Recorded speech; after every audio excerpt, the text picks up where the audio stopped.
नमस्कार, मी Mangesh Bhujbal, Phoenix multi services, Chhatrapati Sambhajinagar. Video जे बनवत आहे की यामध्ये RT 2025 ते 2026 या वर्षीचे जे ॲडमिशन आहेत ते सुरू झालेले आहेत. त्यांचे ऑनलाईन फॉर्म भरणं सुरू झालेले आहेत. RTE हे जे आहे की इंग्लिश मीडियम शाळेमध्ये, ठीक आहे, जे गोरगरीब लोक असतात त्यांना जे आहे की इंग्लिश मीडियम शाळेमध्ये मुलांना ते शिकू शकत नाही, कारण की तिथे जे त्यांची फीस असतात ते खूप असतात. पण RTE मार्फत तुम्हाला फक्त 25% फीस भरून आपल्या मुलाचे शिक्षण तुम्ही मोफत मध्ये इंग्लिश मीडियम शाळेमध्ये करू शकताय. ही आहे RTE ही योजना आहे. तर त्याचे ऍडमिशन फॉर्म सुरू झालेत, आपण ते फॉर्म भरू शकताय. फॉर्म भरल्याच्या नंतर आपल्याला काही शाळा निवडायच्या असतात. त्या शाळा निवडल्यावरती त्या शाळेमध्ये आपल्या मुलाचा नंबर लागला की आपला मुलगा तिथं फ्री मध्ये शिक्षण शिकू शकतो. RTE मध्ये जिथपर्यंत त्या शाळेचं शिक्षण आहे तिथपर्यंत त्या मुलाचं शिक्षण त्या शाळेमध्ये इंग्लिश मीडियम मध्ये होईल. यासाठी काही अटी दिलेल्या आहे सरकारनं.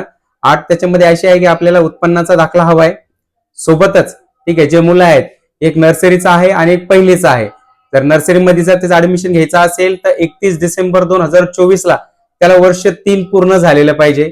दुसरं आहे जर पहिलीला ऍडमिशन घ्यायचं असेल, पहिल्या वर्गाला, फर्स्ट वर्गाला, तर त्याचं डिसेंबर मध्ये 6 वर्ष पूर्ण झालेलं हवे 31 डिसेंबरच्या नंतर. हा त्याचा क्रायटेरिया आहे.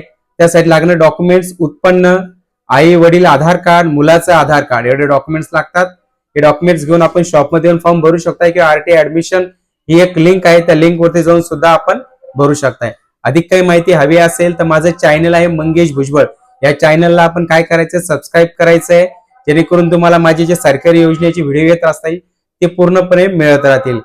आणि माझा व्हिडिओ जर तुम्हाला आवडला असेल तर लाईक करा. लाईक केल्यानंतर जर आपले कोणी मित्र मैत्रीण असेल, त्यांना माहिती मिळत नसेल किंवा मिळत असेल पूर्णपणे समजत नसेल, तर माझा हा व्हिडिओ त्यांना शेअर करा, जेणेकरून काय होईल त्यांना ह्या योजनेबद्दल पुरेपूर माहिती मिळेल.